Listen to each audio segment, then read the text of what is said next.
Que tal, como están? Benvidos. Seguimos falando xa aquí no Preguntoiro cos distintos candidatos á alcaldía de Santiago cando xa faltan só uns días. O próximo domingo serán esas eleccións e hoxe imos conversar co candidato de Compostela Aberta, con Martiño Noriega. Martiño, benvido, moi boas. Hola, moi boas. Pois xa metidos en campaña electoral e ademais nos últimos días, como decimos, porque o domingo xa se celebran eses comicios. Quería preguntarlle se vostede veu algún cambio na sociedade de cara á súa persoa dende que se fixo público que lideraría esta formación de Compostela Aberta ata o día de hoxe, cando xa estamos metidos en campaña. Veu algún cambio de percepción? Como se sente vostede? Bueno, eu supoño que cando tomas unha decisión deste tipo, iso sempre posiciona a xente, non? E retrata a xente, as actitudes da xente, e tamén sesga as posicións, non? Pero máis alía de pequenos detalles ou de cuestións puntuais, o retorno foi terriblemente positivo e no caso non só da miña candidatura, senón da propia candidatura de Compostela Aberta no seu conxunto, cada día que pasa de campaña para nós é un día onde damos un paso máis, non? Compostela Aberta é un lugar de encontro que ten moitas virtudes, tiña algún problema como podía ser a falta de coñecemento da candidatura e a nosa campaña está nos servindo para facer coñecer non só o que a candidatura, senón tamén o programa, as iniciativas, e a verdade é que o retorno non só nos actos, senón nos barrios, pola rúa da xente, eu non teño ningún tipo de queixa, é espectacular, e iso non deixa de ser vitaminas para aguantar o ritmo que estamos a manter estas semanas, pois cun sorriso e con moitos máis ánimos. Nese comezo, cando se deu a coñecer que vostede sería o candidato de Compostela Aberta, sí que se fixo mellor bastante fincapé no feito de que vostede era o alcalde de Teo. Non sei se pensa que o mellor xa quedou a un lado esa idea e que quizáis xa a xente se centra máis en saber que o que vostede propón agora para Santiago. Bueno, eu a verdade é que sempre puiden comprobar que ese foi un debate bastante artificial que non chegara á rúa, porque nunca tiven retorno na rúa, non? E a xente o viviu con naturalidade. Eu mesmo, cando elexín ser candidato e cando aceptei ser o candidato de consenso de Compostela Aberta, dixen que non ia a ocultar o que eu era e os meus pros e as miñas contras. De feito, a cuestión do Concello de Teo, que algúns utilizan como arma arreboladiza, para min é un motivo de orgullo e tamén eu creo que é unha cuestión valorada na cidade, non? É un valor engadido da candidatura de Compostela Aberta, saber que hai ese lugar de encontro, ese lugar de encontro que ven marcado pola participación e pola ilusión e por un programa consistente e por un equipo moi bo, pero que a maiores encabeza unha persoa que tivo experiencia na xestión e que ten un modelo de xestión a reivindicar e que a xente valora positivamente na comarca, non? E, polo tanto, eu creo que foi un debate bastante artificial e o que algúns pretenderon convertir nun ataque, eu penso que non deixou de ser un boomerang que se desvolveu en contra, porque eu creo que é un valor engadido da candidatura. Vostede considera, polo tanto, que ser unha persoa coñecida no mundo da política tamén lle pode axudar de algunha maneira? Eu creo que vin a cumplir un rol en Compostela Aberta que foi un pouco o rol de facilitador ou de catalizador dun gran traballo de fondo, non? Dos grupos de traballo, da xente que se mobilizou, deste lugar de encontro, das primeiros homes e mulleres que empezaron co proxecto, non? E que aportei? Pois a experiencia na xestión, o feito de estar directa ou indirectamente vencellado á cidade dende que nacín, dende moi pequeno, e incluso tamén na formación, incluso no exercicio da medicina, e logo tamén o perfil público, non? Bueno, eu creo que o exercicio de referentes, de referencialidades, o exercicio de liderazgos, se se pon ao servicio dos máis, se se pon ao servicio do colectivo, é positivo, e nese sentido sí que teño a sensación de ter aportado unha pequena parte de todo o gran traballo que fixeron os meus compañeros e compañeiras.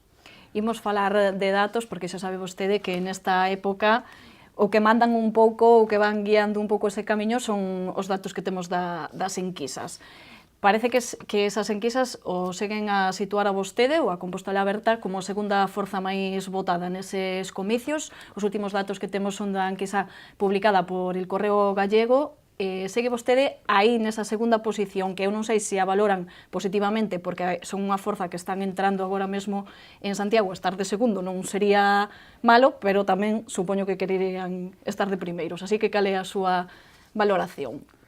Bueno, nos valoramos as enquisas como tendencias, en ese sentido ven un pouco a confirmar o que vimos dicindo dende hai semanas, que é o feito de que a cidade vai ter que escoller entre renovar a confianza no Partido Popular, que nos creemos que despois de 4 anos e despois do que aconteceu non é merecente de que esa confianza sexa renovada, ou abrir unha posibilidade de cambio, un novo escenario, unha fiestra de esperanza con Compostela aberta, non? Dito isto, eu comentaba con algún dos teus compañeiros, non, que me pedían valoración onte. Eu creo que en Quisa non reflicte o resultado que vai haber o domingo, que o resultado para Compostela Aberta ainda vai ser mellor. Algúns poden decir, ou a xente que nos está vendo, que soberbio, pensan que vai a ser mellor, non lle chega con aparecer de repente unha candidatura nova e ser segunda forza.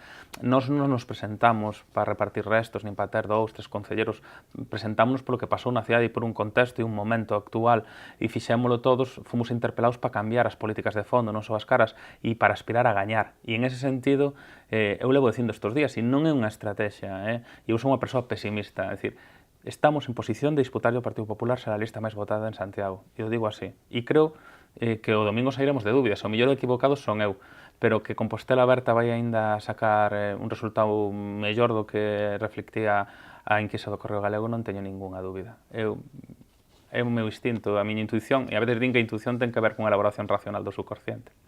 Bueno, pois esa enquisa daría nestes momentos 6 concelleiros, a Compostela Aberta entre 11 e 12 o Partido Popular. O que podemos falar tamén, falando de grandes perxudicados, para vostede o mellor o grande perxudicado sería o PP, pero non sei se tamén, de alguma maneira, o BNG e o PSOE, porque quedanse bastante lonxe de vostedes, non?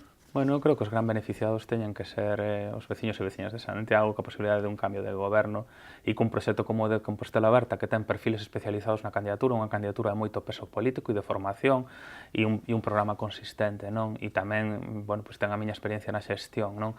Pero dito isto, eu sí que penso que a campaña está a polarizar moito entre o Partido Popular e Compostela Aberta, e cada unha destas dúas opcións representa, bueno, un modelo para esta cidade, eu creo que bastante antitético, non?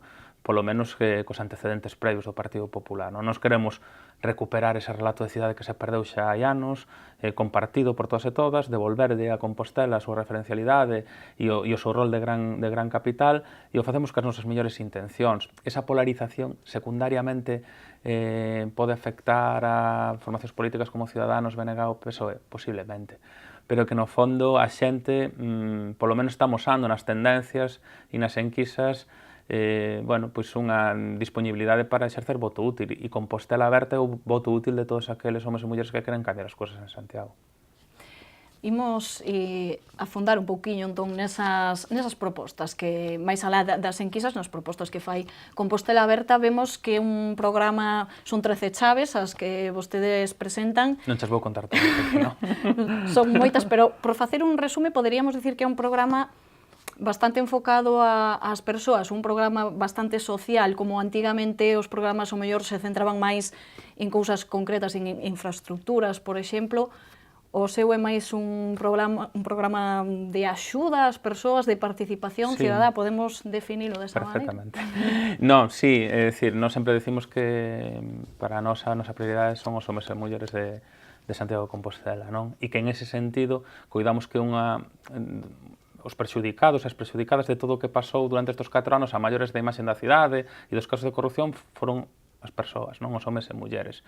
Polo tanto, nos facemos un programa que a maiores de demandar determinadas cuestiones, como un aeroporto internacional, como un intermodal, sí que centra todo o foco na cuestión do social, non? E con que finalidade? E moi resumidamente, rendindo contas á cidadanía, é dicir, temos que recuperar a confianza da cidadanía nos seus representantes públicos, temos que ser quen de que a cidadanía poida criticar os representantes públicos, poda estar de acordo con decisións que toma ou estar en contra, pero que se sinta orgullosa porque crea que son representantes públicos que están dignificando un cargo público, non?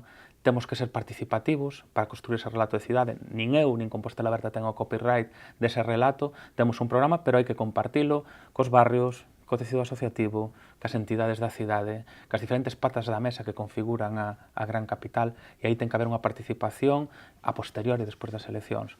Temos que recuperar esa Compostela cultural que sexa atractiva, non só ca programación municipal, senón a través das industrias culturais e dos homes e mulleres que teñen iniciativas na cidade. Hai que recuperar e volver a recuperar o latexo e a vida da cidade, da zona histórica, do ensanche, descentralizar actividades aí, e a maiores o social. Non é non se pode explicar que durante os 4 peores anos da crise económica Santiago fora a segunda das grandes 7 cidades que menos gastou, que menos investimento fixo en gasto social, 55 euros por habitante, cando a media dos concellos galegos está en 110, e aí sí que queremos políticas sociais que dignifiquen as persoas, reinvertir esas políticas sociais tamén na cidade indirectamente, ao dotar de dignidade as persoas. Non creemos unhas políticas sociais de beneficencia, sino de asumir os propios compromisos dentro do Concello, e sí que temos unha aposta clara porque o social se convirta nunha das bandeiras deste goberno municipal. Ás veces, vostede supoño que tamén o terá visto como home de política, ás veces hai esa idea de que durante as campañas electorais os políticos fan promesas, non? Prometen, por iso eu lle pregunto, todo isto é unha declaración de intencións ou realmente se pode facer que a cidadanía participe máis na política e todas estas cuestións que vostede vai contando? Hai ferramentas que está estudado que se poida facer? Bueno, nós sempre imos aos barrios e dicimos dúas cousas. Unha, que non vimos a vender motos, porque sabemos da responsabilidade da xestión, e segunda, que só nos comprometemos a unha cousa que é a volver dentro do exercicio de goberno, non? Logo, evidentemente, falamos de outras cousas, pero esos son os compromisos, non? Esos non teñen un custo, son cuestión de vontade política. No tema da participación, evidentemente, o Concello de Santiago xa ten, dende hai tempo, creado un regulamento de participación veciñal, consellos de participación, consellos sectoriais. A maiores de volver a reactivalos, hai que practicar a democracia directa. Os representantes públicos, a xente do Concello con responsabilidade de goberno, ten que ir periódicamente, cada X meses, polo menos unha vez ao ano, a todas as parroquias, rendir contas, priorizar investimentos, explicar obras que se van a facer e dar explicación das cousas que non se poden facer. A miña experiencia na xestión dime que iso non só é factible, senón que é positivo, porque a ti, como representante público, obrigache a non baixar a garda, a non acomodarte, a rendir contas e obrigache tamén a estar a altura das circunstancias, porque tes que ir a enfrentarte cara a cara cos veciños e a explicar que cousas faz e que cousas non faz. E eu creo que é terriblemente positivo. Ahora parece que a participación é unha moda que todos recollen, pero nós sí que creemos que é posible e máis que é necesario. En canto, por exemplo, tamén as políticas de emprego, todos sabemos ou todo o mundo querería solucionar os problemas que hai co paro en Santiago, pero non sei ata que punto o Concello pode influir nesta cuestión. Pois de xeito colateral. Eu, de feito, teño feito declaracións en ese sentido, porque a nivel competencial é certo que o Concello ten as competencias moi limitadas, e eu creo que non se pode xogar co drama da xente. E o desemprego e a precarización das condicións de traballo é un dos dramas, non?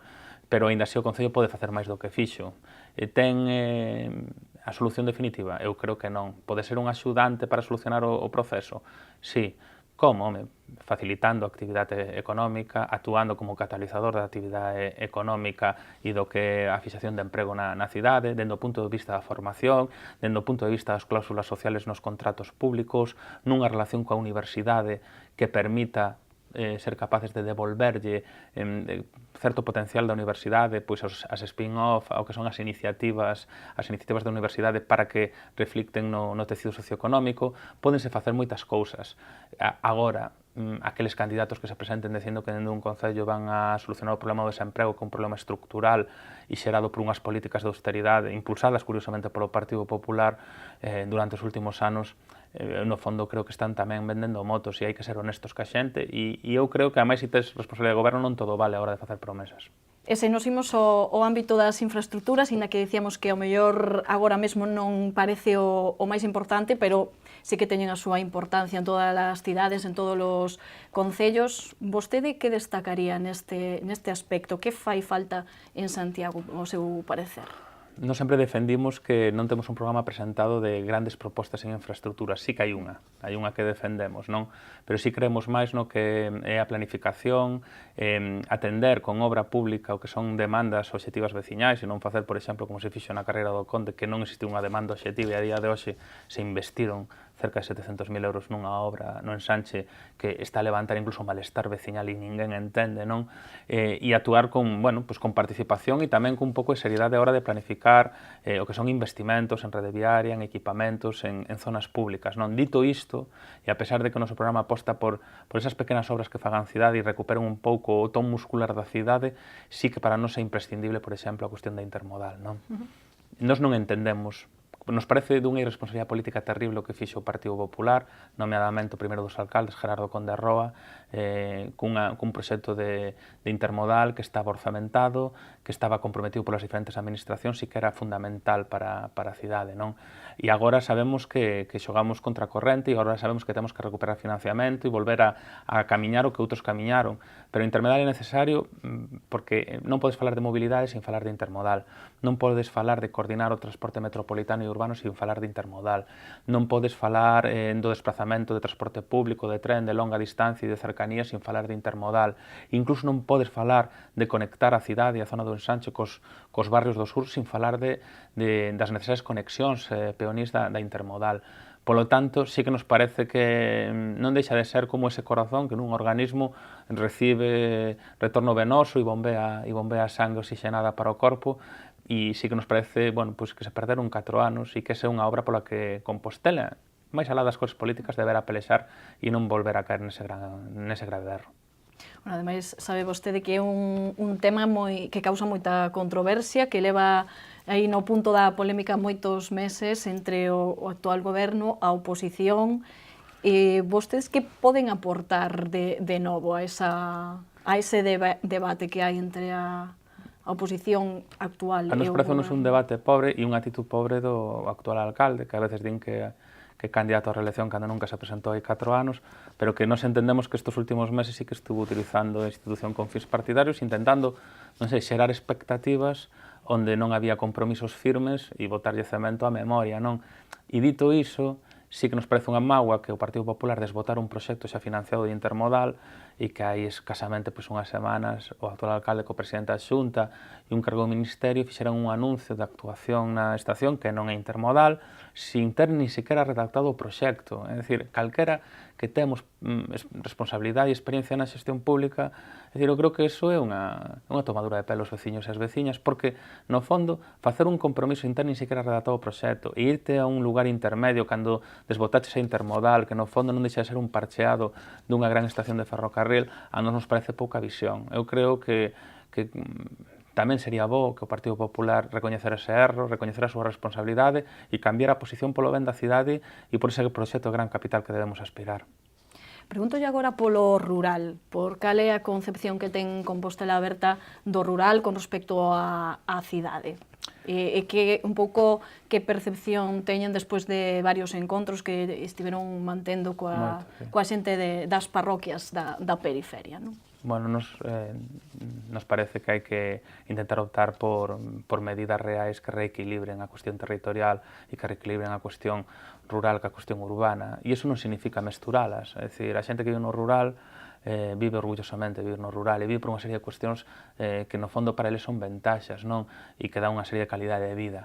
Pero iso non significa que pasen a ser cidadáns de segunda ou de terceira do que o Concello de Santiago, non?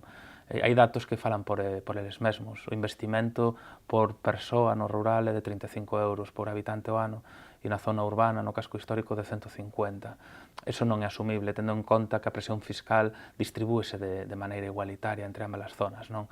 E logo, cada zona ten as súas peculiaridades, pero eu sí que me atopei cun rural moito máis deteriorado que os rurais da contorna da cidade, independentemente das cores. E aí non saco peito para decir que o rural de Teo, podemos falar do rural de Teo, podemos falar do rural de Ames, podemos falar do rural de Boqueixón, do rural do Pino, do rural de Oroso, está moito millor. En que? Rede viaria, mantemento do que é esa rede viaria, falando, por exemplo, de desbroces, prestación de servicios externalizados, como pode ser a recollida do lixo, que deixa moito que desexar, transporte público, a hora de comunicarse ca cidade. A maioría da xente recoñece que ten moitas dificultades para comunicarse ca cidade en transporte público, comunicación, e logo, bueno, ese rol que teñen a xente do rural, nomeadamente do rural norte, que se encontra, bueno, pues absolutamente abandonado, non? Do que son as dinámicas de Santiago. Nese sentido, bueno, pues eu creo que hai que ir a políticas de seriedade, de mantemento do que son os servicios, de cuestión que sempre saen como os da sinaléctrica, non? Outro día comentaba un veciño de Bando, eu xa fago de sinaléctrica ali en Bando para xente que vai a Cancera, estou xubilado e teño tempo, pero o día que eu falte non sei que vou facer o Santiago. A xente ainda utiliza o humor, non? Para este tipo de cuestións, pero sí que o abandono do rural eu creo que é visible.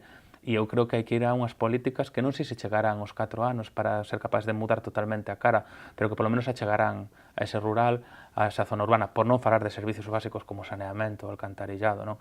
Eu quedei moi sorprendido negativamente do estado rural de Compostela.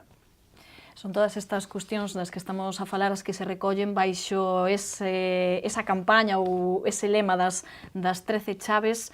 Quería preguntar un pouco que significa esa campaña que está a levar a cabo Compostela Aberta, con ese simbolismo, por exemplo, nesa noite de inicio de campaña, con a apertura desa porta no Arco de Mazarelos, esas 13 chaves, que queren vostedes dicir con todo isto?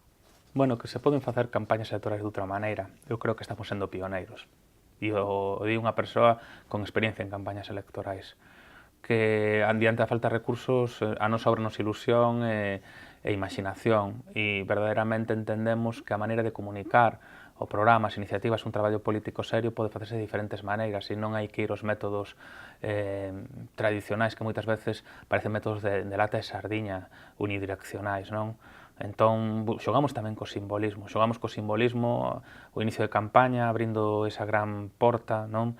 Do único arco que queda na zona bella, no casco histórico do que era a antigua muralla da cidade, un pouco simbolizando que queríamos mudar as políticas de fondo e abrir o concello aos veciños e ás veciñas e que iso iba un pouco no ADN de Compostela Aberta.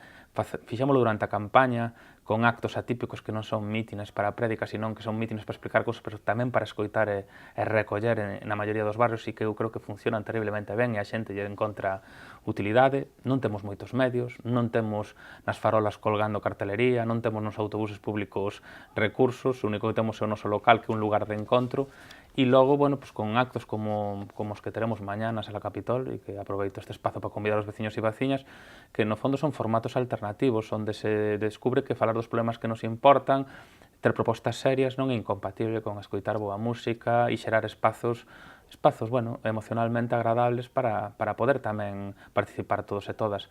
Non deixa de ser fórmulas alternativas que eu creo que van a acabar sendo pioneiras e que alguén en algún momento vai a decir: mirade que campaña fixeron esta xente con Compostela Aberta na capital e mira, eu creo que pagou a pena, eu estou moi ilusionado e o retorno da xente tamén é moi agradable. Bueno, esa actividade que van facer vostedes mañá, como dicía, que ademais utilizan un símbolo que é moi de Martiño Noriega, que é ese gorro co que vostede vai sempre pola rúa, non? Así que tamén collen un pouco da persoa aí. É certo que ahora estou un pouco preso do gorro, porque como se convertiu unha imaxe electoral, tamén para un pouco de identificación da candidatura, estou usando máis del do que normalmente abuso, que abuso moito de gorros é unha miña paixón, non só por estética, senón por utilidade, porque así tamén me protexe para o sol, a choiva, o frío e este tipo de cuestións, non? E ademais porque é unha prenda que me gusta. Bueno, eu non tive nada que ver. É dicir, nin nos nomes, nin na concepción, tamén hai un equipo moi potente de xente, toda voluntaria, traballando, poñéndolle moita ilusión moitas horas, e eu creo que un ten que adaptarse tamén a isto, non? E utilizaron eso un pouco como reclamo e un pouco, bueno, pues, facendo esa chamada, esa chiscadela á imaginación e ao tema do símbolo do pucho como identificativo de Compostela Aberta. Pero eu animo a xente que vaya, porque eu a día de hoxe todavía non sei ben como vai a ser, non? Estivemos hoxe traballando un pouco antes, estiveronme contando, pero non sabía absolutamente nada. Pois para ir rematando, tiña dúas cuestións, unha menos agradable, porque lle tengo que preguntar se cree que vostede como lle pode afectar ese feito de que parece que non está demasiado claro de se vostede vai continuar na legislatura en Santiago, de quedar no lado da oposición. Vostede ten claro que de non gañar a lista de Compostela Aberta quedaría como oposición en Santiago? Ou como lle pode afectar que non se aclare moi ben a cuestión? Bueno, creo que un debate outra vez interesado de Agustín Hernández, que busca excusas de mal pagador para non aceptar un debate pedido por Compostela Aberta, dado que todas as enquisas e toda a percepción demostran que a campaña está polarizada entre as dúas forzas e para contrastar programas. Eu nunca puxen excusas nin condicionantes a ninguén para ter que falar e debatir. Dito isto, eu o que intento decir, cando ás veces digo que un é dono das súas vitorias pero non das súas derrotas, é que evidentemente Compostela Aberta naceu para gañar e naceu para cambiar as políticas de fondo e que se a xente fai un apoio a Compostela Aberta, eu persoalmente, evidentemente pola responsabilidade e polo reto que temos, voume sentir absolutamente vencellado, pero un non é dono das súas derrotas. E iso pasa tamén no fútbol, quero dicir, non depende únicamente da miña decisión personal. Se verdadeiramente houbera unha derrota, que eu creo que non vai ser a cuestión, a decisión non vai ser só miña, vai ser tamén do colectivo de Compostela Aberta. E iso tamén lle vai pasar a Agustín Hernández ou outras forzas políticas. É como se un é entrenador de equipo de fútbol e di, eu vou quedar no Barça, gañe a Copa de Europa ou gañe a Liga ou perda. Non, ti se gañe seguramente quedes porque tes unha responsabilidade, pero como haxa moi mal resultado, o Ancelotti tamén, vai a depender tamén do clube e vai ser unha decisión colectiva, non? E iso que un pouco o que nos opinamos. Dito isto, nos estamos convencidos de que imos a ter responsabilidade de goberno e eu teño convencido de que o reto de Santiago é suficientemente importante como para eu me volque humanamente nel e poña os mellores anos da miña vida en ser capaz de cambiar a cidade. Pois a última sí que xa é máis agradable porque lle vou pedir que se defina a sí mesmo e que se defina como cidadán, como persoa, para que a xente saiba un pouco quen é Martiño Noriega, a marxe de ser un político, a marxe de ser alcalde de Teo. Vostede, que lle diría a xente quen é vostede, como é? Bueno, son unha persoa que vocacionalmente sempre quixen ser médico, que amo unha profesión que teño aparcada por outra cuestión que no fondo non deixa ser un compromiso personal, que é a responsabilidade política cun tempo e cun lugar, e son unha persoa enamorada desta cidade de moitos anos, que se criou aquí de moi pequeno, que sempre tivo ben cello ca cidade para asistir a todas as actividades culturales, lúdicas, e un pouco a todo ese latexo desta cidade, e son terriblemente amigo dos meus amigos e da xente que ben quero e ca que quero pasar tempo que a día de hoxe non podo pasar tanto, non? Bueno, é un pouco o perfil dunha persoa normal que está nun tempo nun lugar e que toma a decisión de dar un paso adiante. Moi ben, pois aí queda esa definición de quen é Martiño Noriega como persoa. Nada, pois moito ánimo de cara a esas eleccións do próximo domingo. Estaremos atentos a todos os movimentos. Veña, moitas gracias a ti. Nos volvemos mañá con máis entrevistas no Preguntoiro. Graciñas por atendernos.